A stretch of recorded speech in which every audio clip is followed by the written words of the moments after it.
I can press the button. Okay. So again, hello to everybody. I will continue with the introduction that I already started. It's mean we have a lot of chances, but we have also some risk, and we would like to talk in these 60 minutes about the risk. The chances are different for every company. The risk is something with what should be controlled, and I think this is something what you want to hear. What we have experience with which risk and how we solve it, and we try to give you some inputs on that.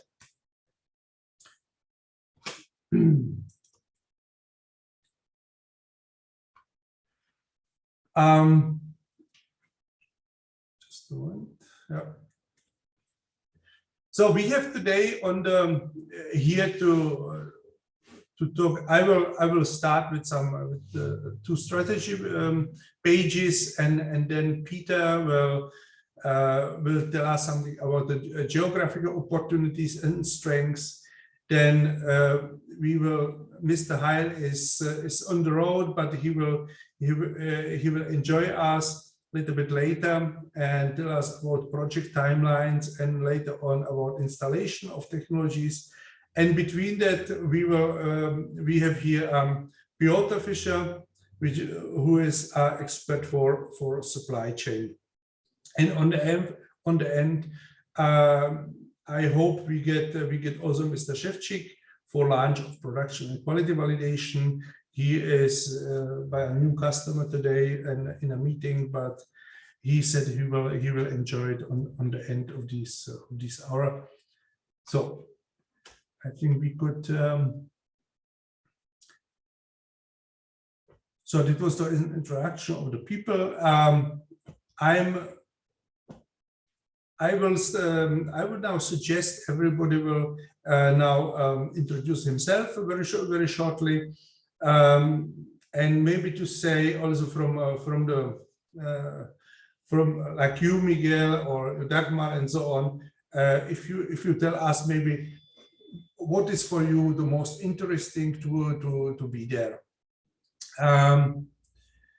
My name is Peter Prokop. I'm a CEO from Gift Management Consulting, and my background is consulting for Roland Berg & Partner, Oliver Wyman, BMW, and the last 15 years I'm on my own with the company Gift Management Consulting.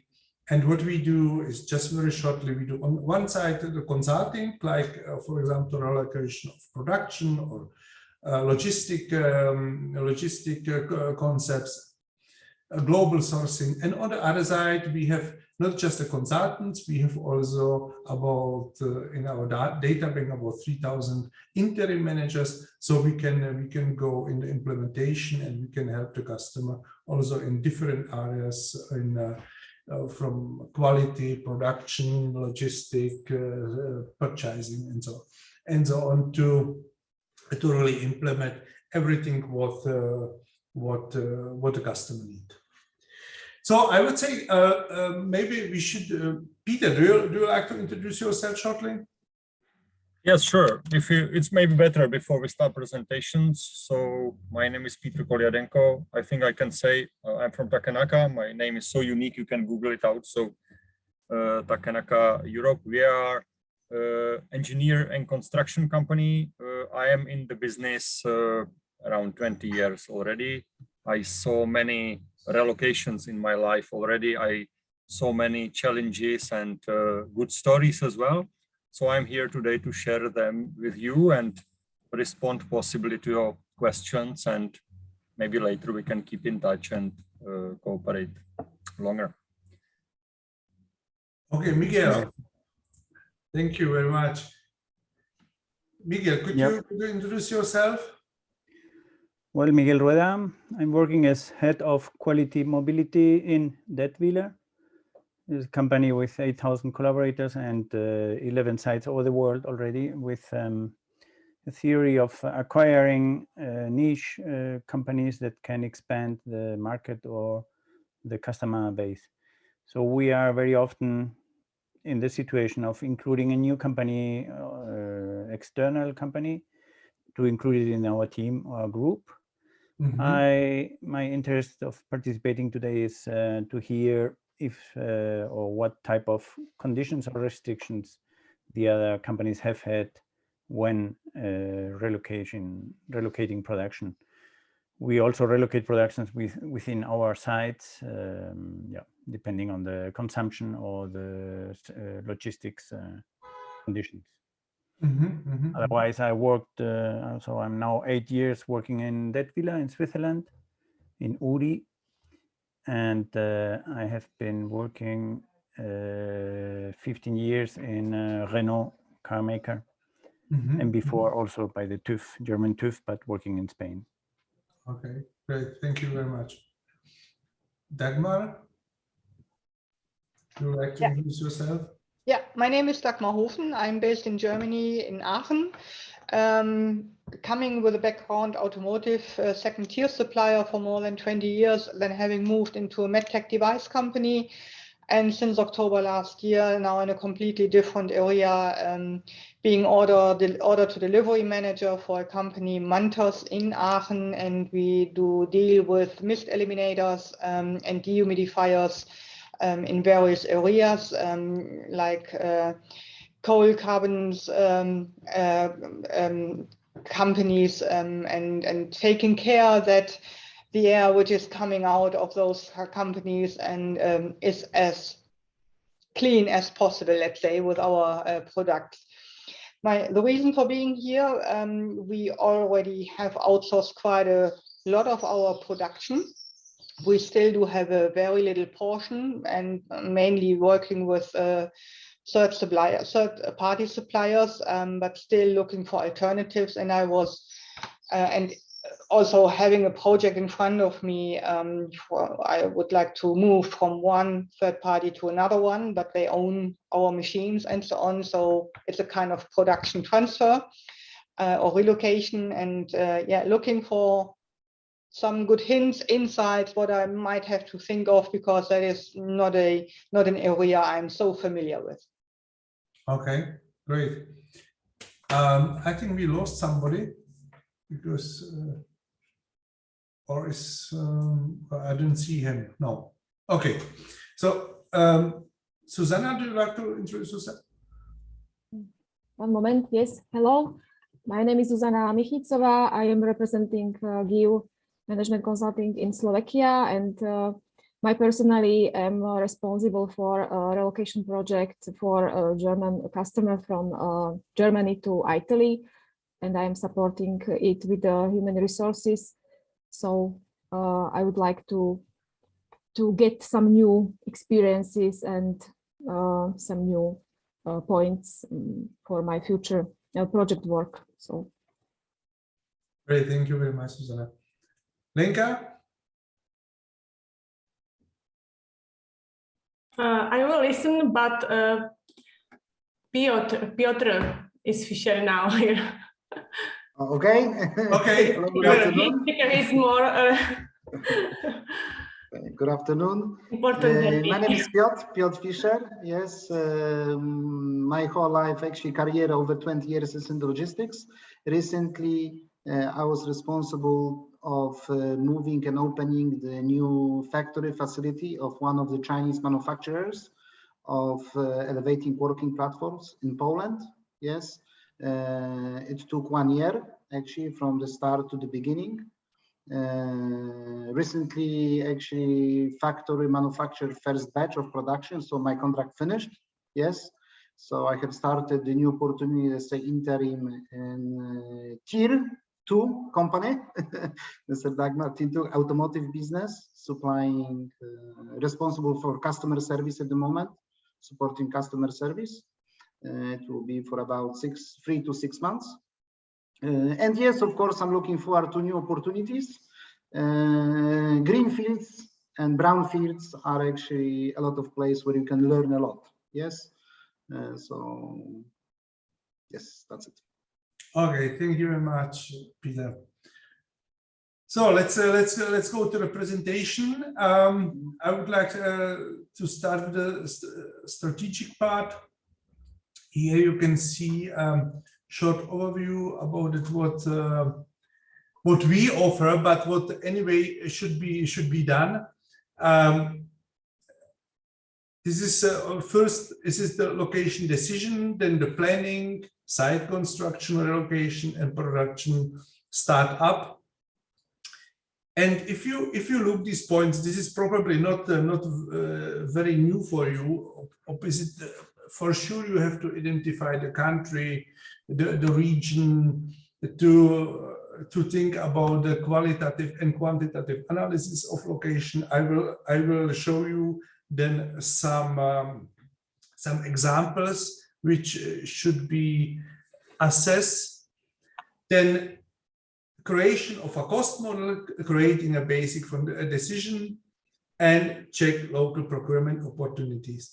I mean, this is it. It looks quite straightforward, but here in this part, you will fix about 60% of your cost. So if you make mistakes just here, you will already lost the chance for a part of cost decrease. Which means why is it like that? Because if you choose the wrong country and you have a big differences between the countries, you already are losing the opportunity of cost savings. Like if you compare, when you take, for example, Poland, Czech Republic, Slovak Republic, and Hungary, you have about nearly the same level of wages. It's not big difference.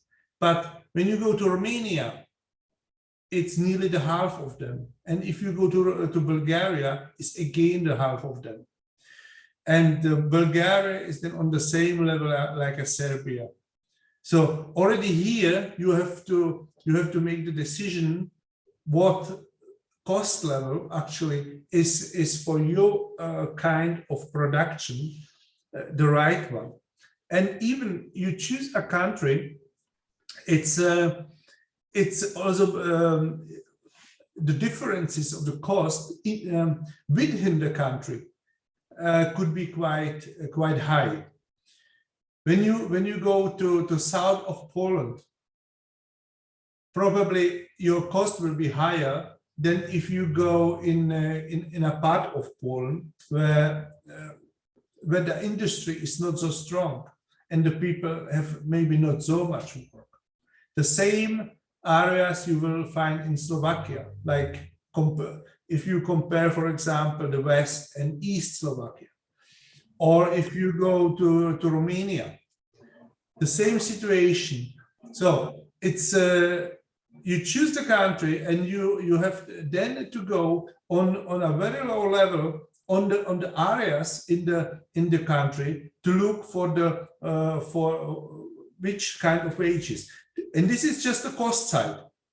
To these came a lot of other criteria, which I will talk about on the next slide. The creation of the cost model. This is normally a standard. You have the risk here is just if you take some statistics, you will probably be far away from the reality. So that means when you are gathering the cost, you have to talk to locals. You have to talk to local officials. You have to talk to local production people, to local quality people, and so on. So and even again, you have to break it down to regions, because it will again make quite a big difference. Otherwise, your cost model will be really just just some flying cost model, which is on the high level, looking like when is it very deep, but far away from the reality. Okay. Yeah. So we get slowly other people for our meeting. I will just now continue, and we can introduce everybody who came later on. With the location planning, is it a little bit easier, because a lot of companies have already a layout which they use actually around the world. So that make it's easier. I think that Peter will can say more to that. So I will not stop on this. Site construction, or relocations.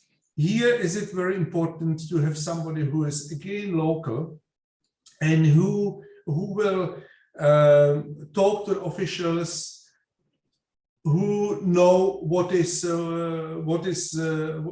really needed, and because in every country is you have a little bit, even is it European Union, you have different stuff that you have to bring together, and different processes, and so you have you need here somebody who speak the language, if it's Bulgarian, Czech, Polish, whatever, or Chinese in China, to go through this part, especially in the paper part, to get all these permits and don't lose months actually with getting these permits. And what is also very important, to don't pay extra money to anybody, which the officials, we don't, I have no evidence so much from Eastern, from European Union, Eastern countries, but I mean, now is not possible, but in previous years, we were active also in Russia, and it was very important, for example, to never pay any extra money, because otherwise the people came again and again. So production startup. Here again, you can this is a very good opportunity also, before you get your own people on board, to take maybe some interim managers. They can help you for a few months and get your factory running. So I would like to point out maybe some of these second page. This is actually a general page where you see what you have to check when you look for an area, then for a production site, and when you do a business plan. So it's actually a checklist. What are the critical points of that? Not just now, it was already for, I mean, my experience is about 15-20 years in that. It was always the skilled labor.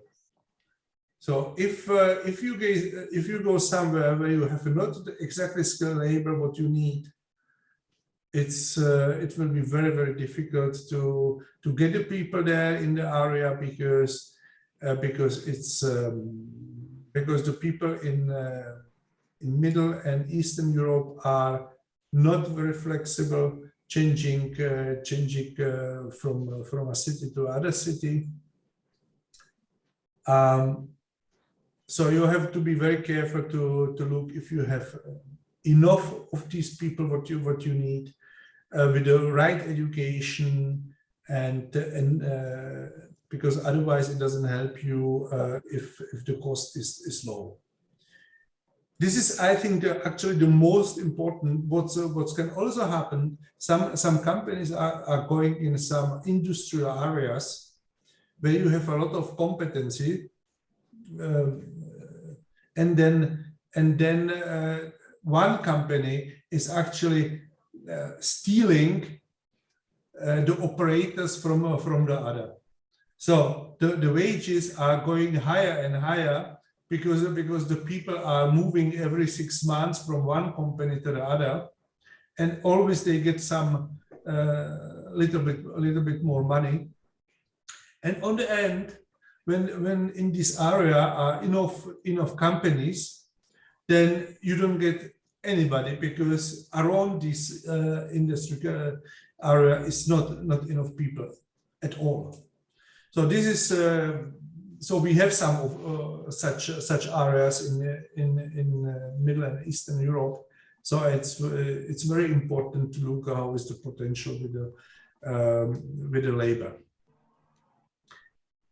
I think the other points, they are again very specific for every country, which kind of energy you need, which kind of roads, how from the logistic point of view and so on. That could be also tricky, but it's normally from our experience, it was not the big problems which would make all the actually of the project obsolete. Maybe one point more. If you depends what you are producing, you need an environmental study, and it's very important to know if you need this environmental study or not, because if you need it, probably your start of production will be some months later. It's also the possibility to get for part of the production, for example, the permission, and from other part, which is for what you do this environmental study, you get it later. This is also something what could be tricky, because we had also customers. They said, okay, we have to start the production within 24 months, and it was actually with the environmental study not possible. Okay, so I would like to give over to Peter. Thank you, Peter. Thank you, Peter. It was very interesting for me as well, because you mentioned so many things. I'm matching in parallel every day, basically. Before I start, I have questions to the audience. What would be, I will now name 5 criteria for the decision of relocation priority. Let's say we are talking about countries, Poland, Czech, Slovakia, Hungary, and let's say Serbia. Which of them is top for you, for your decision? Location, labor, incentives, government incentives, schedule, or if there is some other reason?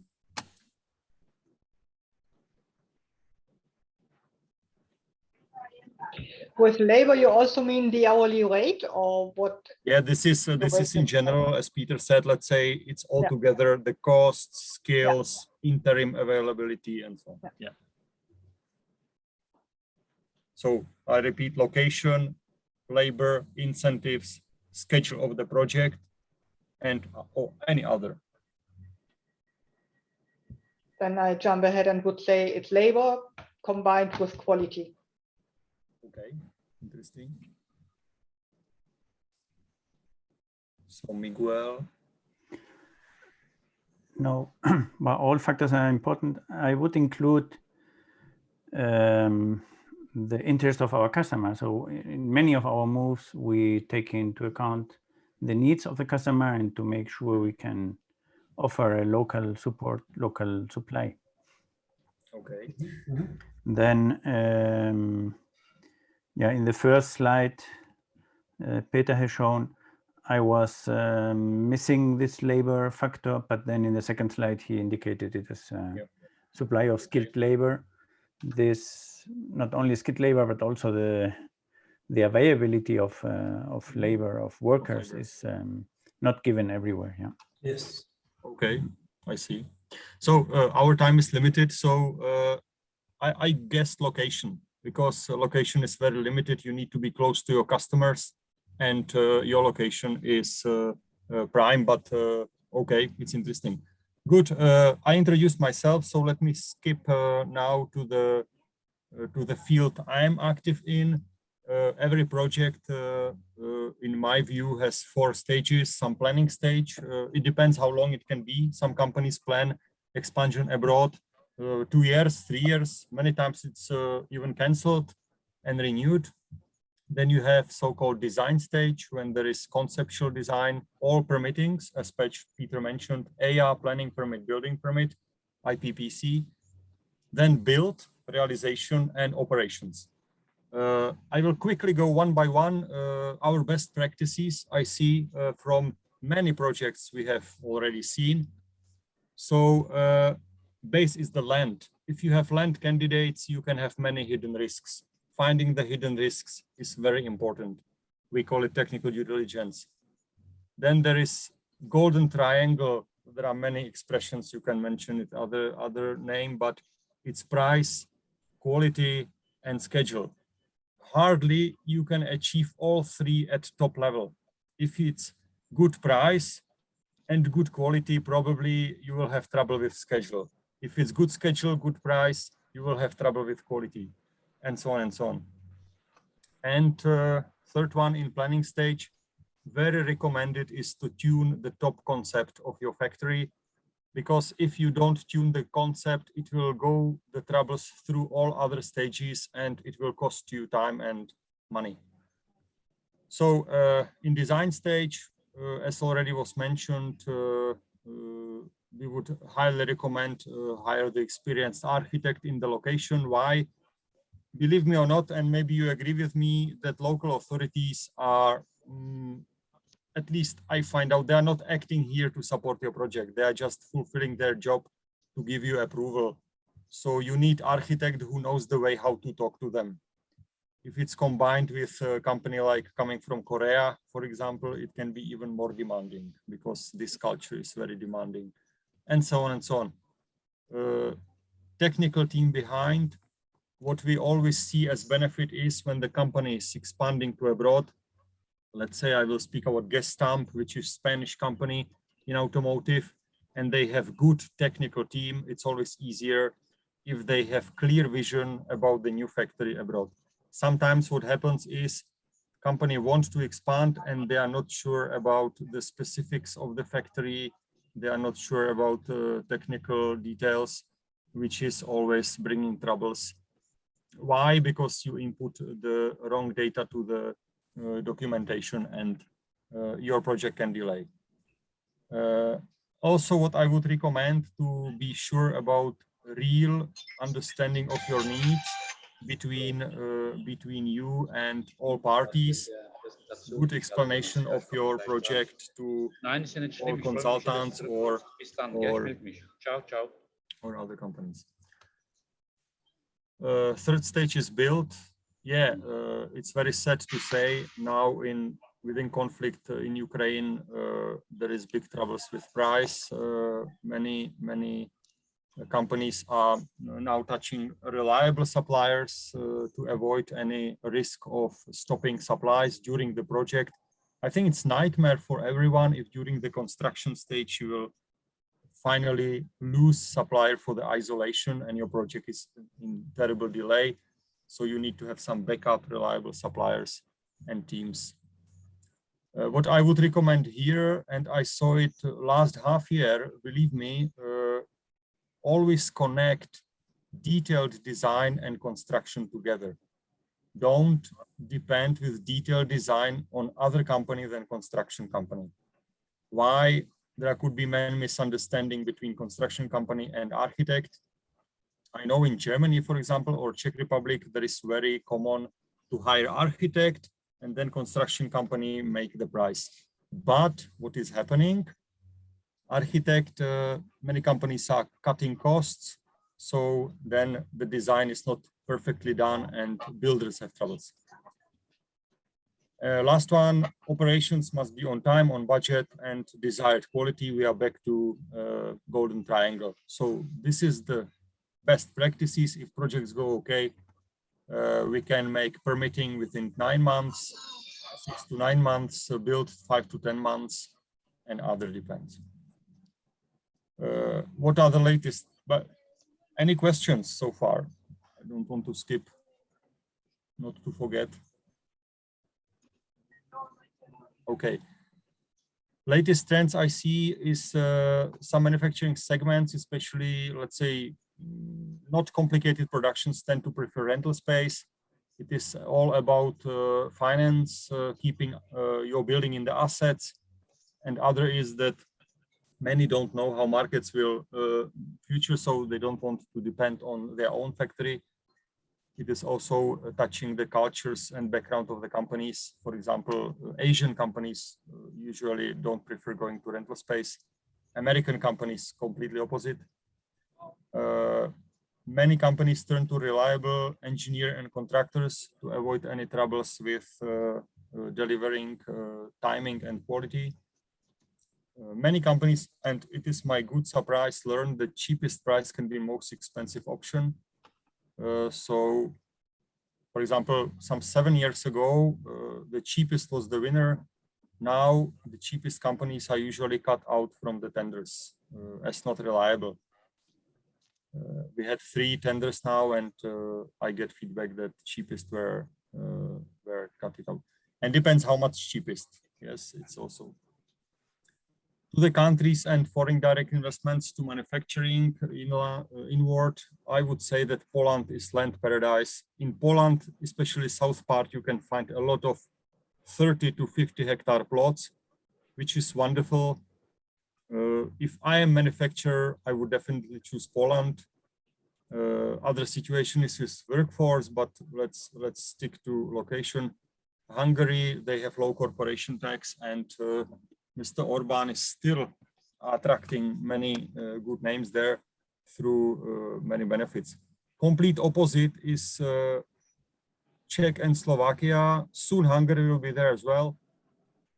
Maybe Zuzana can add some words, but my feeling from these countries is there is lack of the land, especially land.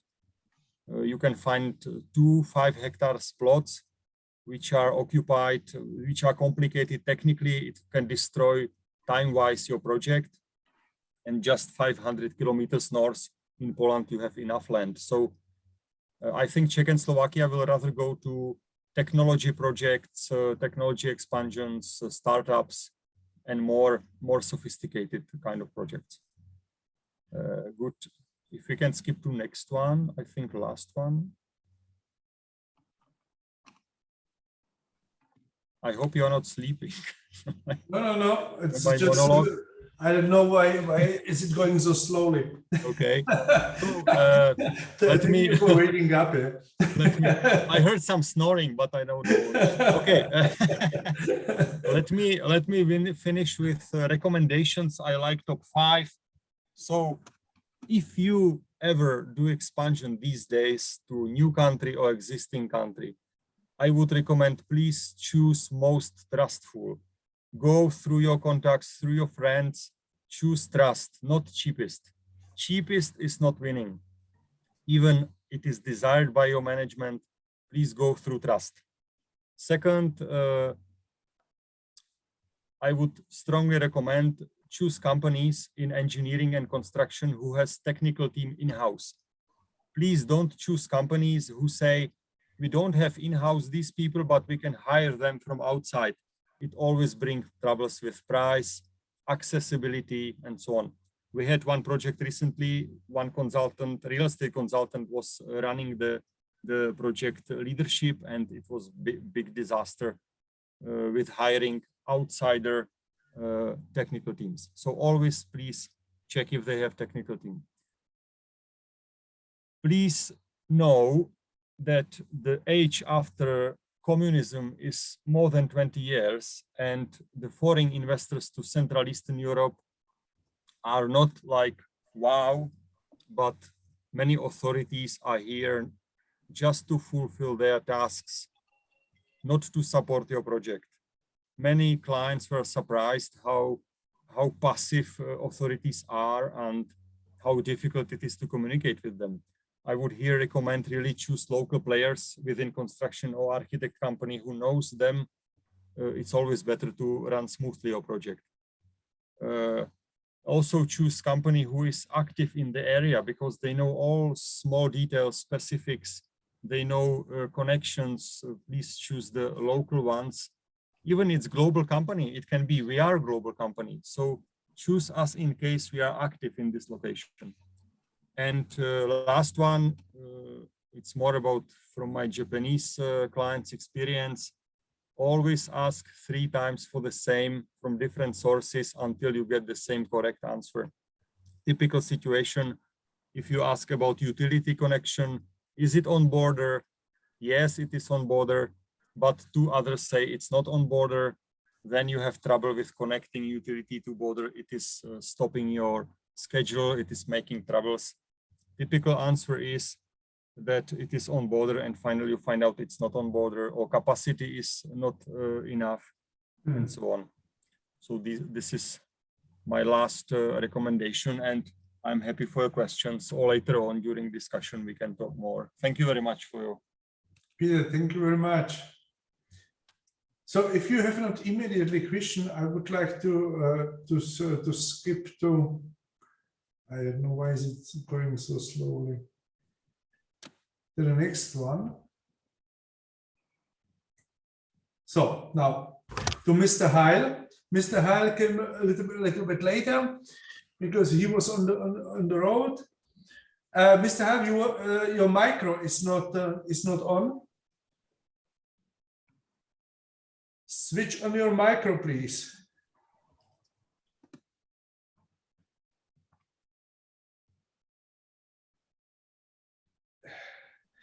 It looks like Ercek. I have to say that I am in contact with Mr. Heil, and he's auf dem Bahnhof. And what is he doing now?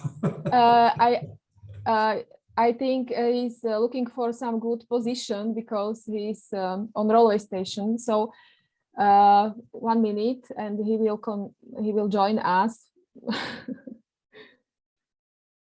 But he is talking, but not. I will. Not switch on. I will call him. Okay.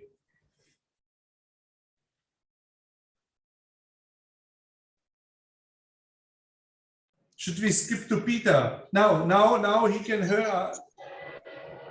Mr. Heil? Yeah, can you hear me?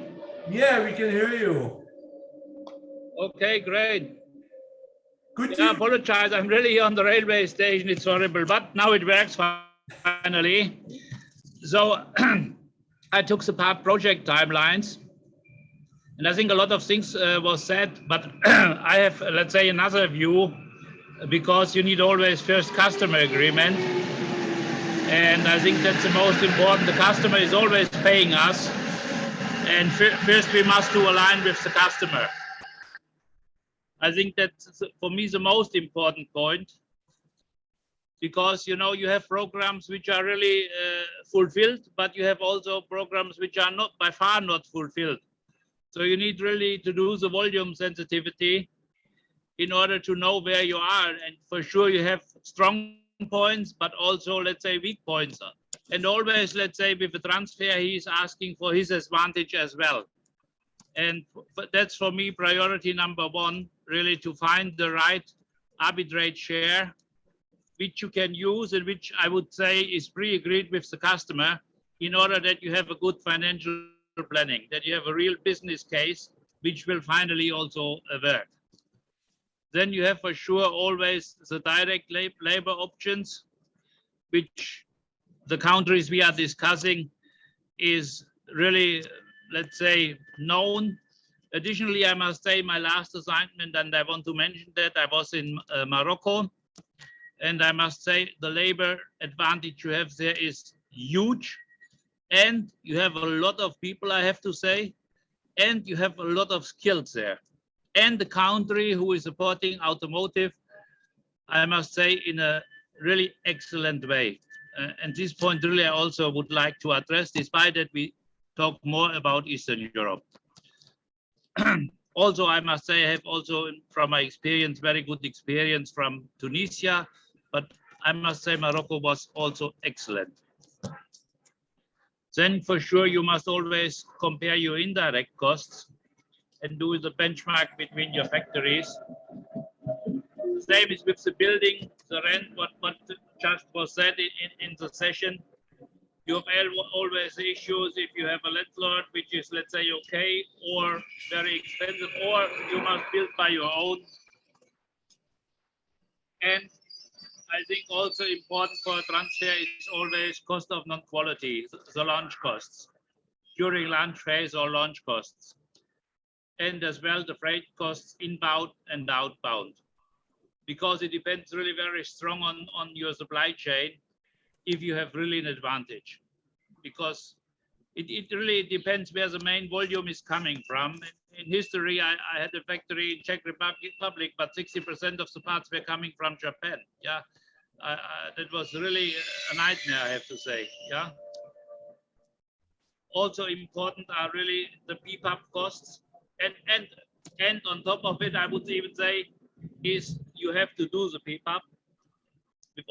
With all transfers, you must do your PPAP, otherwise you lose completely in front of the customer. And I repeat, for me, the customer is always number one. And also calculating all the bank build costs, the trainings, the maintenance, the spare parts. Really, all that costs have to be included in order to make really realistic planning.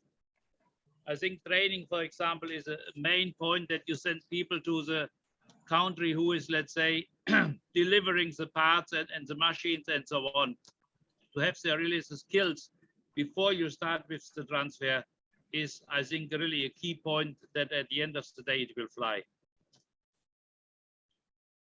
Could you be so kind and switch? Yeah. Yeah. Or just coming to the point which we have discussed, the facility extension or a new building, blue field, green field, brown field, whatever it is, all the points have to be taken in consideration. And then for the financial planning, it's really the severance costs, also a huge point to compare directly, to compare. I had one case where we found in let's say Europe, Western country, we found 40 people, for example, just in benchmark, which this country had to deduct and had to take out the people before, let's say, we could compare apple to apple. So these points are really also very much important to use really the right severance costs, and also, let's say, not lie to yourself and at the end of the day to your company. Then we put a safety margin of top on it in order to be really on the safe side. And I think also important is to see if you can transfer the things or you have to book impairments. I think impairment is really also a valid point, because sometimes, let's say, you cannot move the equipment, you must work with new ones or use existing one which is in the factory, so you have to write off completely. Then you have the payback between the options, and then you have the OPEX savings in operations as they are written here, and also the one-off costs, let's say, which you have. So which is really the severance costs, the labor, the facility, the investments, the line transfer, and other net upfront investments for the series. So I think when you have really all that planning clear, where all the industrial planning is behind, and then you have, let's say, the real payback and the real, let's say, safe financial planning, the board can say yes, the supervisory board can say yes, and then you have your project timeline. Before you have not this agreement, you make nothing. And I think this is key to make the timeline.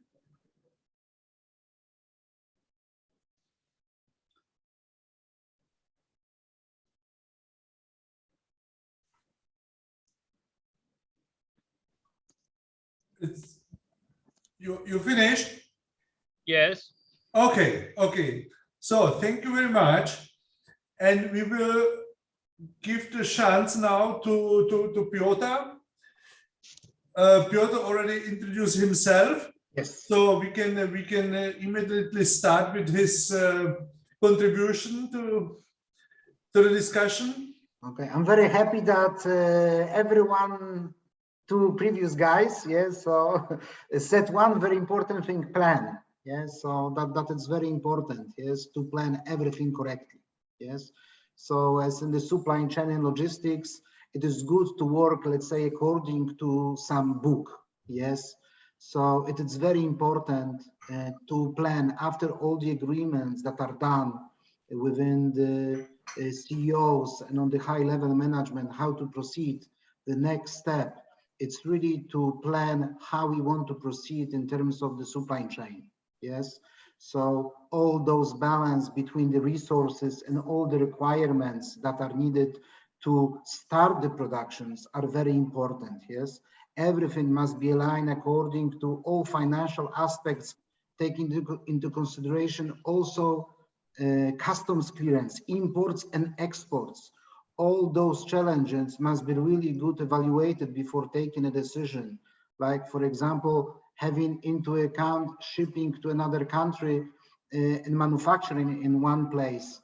And what if in another country there are some high taxations, import taxes? Yes, that it's very important to take that into consideration. Yes, also all the cost of the components. So taking that into account, all the resources and sources, where do we want to source our goods, components to make our production? Yes, that is really very important to identify whom do we really want to have as our supplier. Yes, that is very important, whether we would like to import all those goods from global purchasing, yes, or we want to start locally. That it's important to plan to schedule all the deliveries and manage inventory, how we want to do it in-house with our production, and how long will it take? Yes, that it's very important. To then make it happen is to make sure that the team that it's being employed, or the labor, or the resources, the IT, are prepared to make that production schedule, to make sure that all the supply chain in terms of the inventory management, sourcing all the goods will be in time, yes, to start the production, as well as with the good quality that comes with this, how to make everything to be delivered into the place, taking into consideration all the location, where do we want to actually start our facility, yes, how many transport companies are located within, do we want to use the global companies or we want to use local companies? Yes, so everything to selecting the carriers, to prepare ourselves to make all the metrics of the costs. Yes, that it's very important to take that into account, to have also, it was mentioned, this apple to apple comparison. Yes, so everything must be really good prepared to make sure that we will receive everything on time. Yes, so we eventually can start to invoice our customer when the production will start. Yes, that it's really important. So sometimes we plan to production start within 3 months. Yes, and then all of a sudden we see that due to the location where we have picked, the local suppliers, where everyone, this is the situation I faced actually, yes, for the automotive business, where everyone was telling this is very good location for the manufacturing, as you have huge amount of automotive businesses around. The only thing, this automotive business were different ones than the company that wanted to open the factory. Yes, that it's really important to take that into account in terms of identifying suppliers. Yes, and of course the returns, the manage all over the discussion about the returns, how to manage documentation, how to prepare the company to make sure that all the financial aspects according to local accounting requirements are being fulfilled. Yes, because the culture differences between European change a lot. Yes, so German is totally different than Polish accounting law. Yes, so Czech might be totally different than in Poland. That it's really important to take that into account when making all those plans for first startup of the production. Yes, and starting to make the order processing into the suppliers. Yes. So this is very, let's say, working according to book. Yes, supply chain workflow. Although the next slide will show, if we can go, Pat, to the next slide, how to proceed. And I have some questions. Next No, you have just a one slide. One more? No. No. Okay, so maybe I will. Oh, because I have one more. There is one more that I have received also. Milestone supply chain and logistics. No. Okay, so maybe I can share. Maybe that would be good if I share the screen. Just a second. I will share the screen shortly. Can you stop sharing? Yeah, I have to stop sharing. Yes, please do. Okay, so I'll just make a quick share. Okay, so going into it, it's very important, yes, to have this. Do you see it? Everyone? Yes, we see it. Okay, Perfect. so it's important to make sure that we have supplier strategy. Yes, for the supply chain, that's important. It can be global sourcing, yes, as well as local. It is very important to have local suppliers also, depending, of course, on the size, to have good relations with local government. Yes, so local government also can support you if you will provide some information that we are supporting local suppliers. Yes, but this is, of course, important to have this cake, how much you would like to split it. Yes, so share volume of this 10, 15 to 20% to be on the safe side. Yes, and have also this local and global suppliers to have sourcing from global deliveries, like Japan, for example, that was mentioned before. Yes, so there might be 2-3 factories in one group, and this global sourcing is also very important to have price impact. Yes, then you must have into account this start really when you start to talk to the local suppliers. I face that. Really start with high expectations to the supplier. It is very important not to have shortcuts with them, because if you give them finger, they will take all your hand that you can have in terms of on-time deliveries and everything. This is really, really important. Do not have shortcuts. Yes, it's important to have very good preparation for the supplier visit plan. Yes, have this pre-visit questions and answer list. So if you ask a lot of questions to the supplier about the size of the company, the turnover, number of machines, what they have, sometimes it will not be even necessary to go to the supplier as a time waste. Yes, because during this phase of implementation, the time really is very important. Time is very important. This is what I have mentioned also, supplier of components and services, decision metrics. Yes, all the important points, what are to focus on, what is important to the company. Does price matter? Yes, maybe the lead time, it's more important than the price. The quality of the services, yes, the distance for, let's say, FMC components, the services, it is very important to be, the location and the company should be very close to the manufacturing facility on at least the pickup time.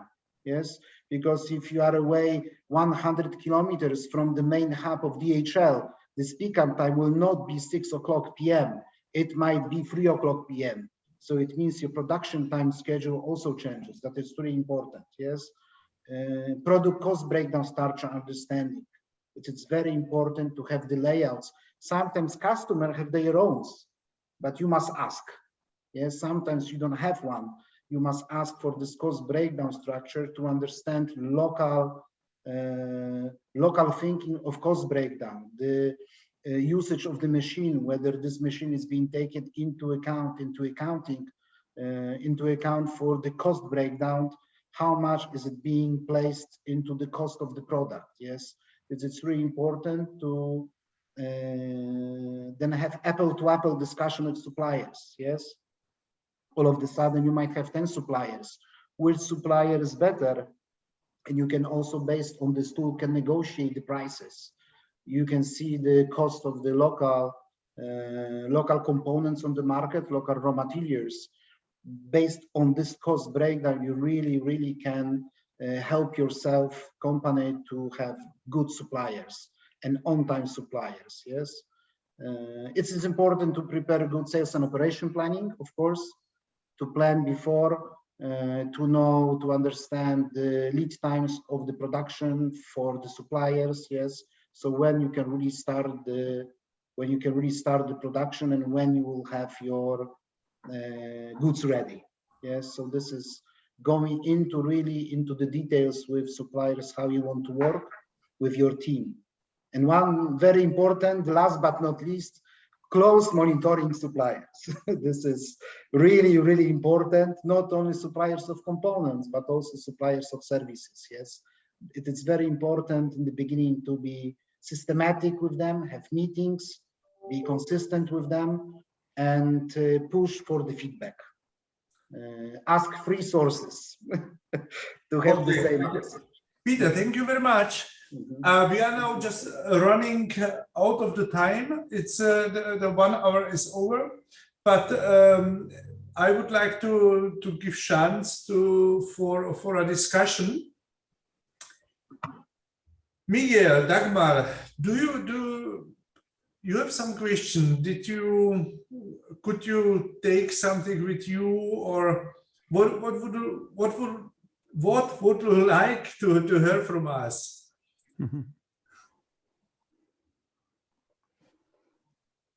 Well, a lot of interesting things and absolute valid things have been said. Good reminders, though, I have to say. But it did not really match what I was hoping for, let me say. As I explained, we are potentially moving suppliers, changing suppliers, but not relocating our own production site. So it's something which, yeah, nevertheless, I got a lot of good hints where to watch out for, but it's not being... Okay. Dagmar, this is actually an area of global sourcing, what you are talking about. Yeah.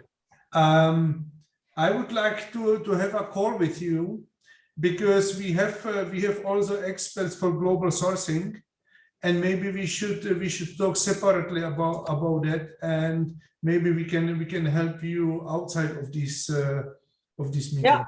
Yeah. Maybe if you send us then your phone number, or then it would be great, and we can make an appointment on phone and continue on that. Yeah, will do. Miguel, what's about you? Was it helpful for you? Well, yes, because you are going through all, let's say, steps and logic of following of preparing a project, and then looking where to go or where to install the company, and then the plan, or the important, as Peter said, all of you spoke in a given moment of planning and plan the things. In my personal work area, I'm more concerned by this, some points you have spoken about, customer validations, customer agreement to start the production, which is in our case sometimes quite difficult. So we take sometimes very long to validate a new production site, and this is giving us a big headache, because the investment is made and the production cannot start. But I'm more concerned by this relation with the customer and how to come into an agreement with the customer to start this production. This is for me the major point. The parts you explained of planning and preparing the move is managed by other people in my company, but I think it's for me it was interesting to see the structure you are following. That's mean. I mean, I don't understand exactly what is actually your point, because you are saying the customer validation, and that's mean the production is where, by the customer? No. So if we move a production site, or we make a transfer of production from one site to another, or we open a new site. Okay, you open a new site. Someone Okay. else. But Somewhere it else. has to be near to the customer. We usually move to come nearer to customer or have easier Okay. logistics. But if we move an existing production to a new site, to a different site, there we have a difficulty in the validation with many customers, most of them. They will ask us to present samples samples of the final production site, and then they want to test them, and this can take quite long. Depends on the importance of the product, the influence of this product on their assembly, or the criticity of the different product. Okay. Good. Have you any questions? Maybe one comment, as Miguel said, when they move production to other location, it must fit to the quality of your customer in other area produced, then it must match. It's all about quality management, quality managers, quality interims, maybe, if they are not accessible immediately. So I fully agree with you. We have also cases that company needs to move closer to customer, and it takes time until they fit the product from other location. Typical example is braking systems. Company Brembo, for example, if they are not produced in Germany and they would be produced, let's say, in Slovakia, sorry about Slovakia, Brembo would not allow it because they have customers who are used to German quality and they don't believe in Slovakia it can be produced in German quality. So then you can hire German interims who can in Slovakia check the quality for German customers. This is just my comment, which can go in hand with gift management consulting, yes, maybe.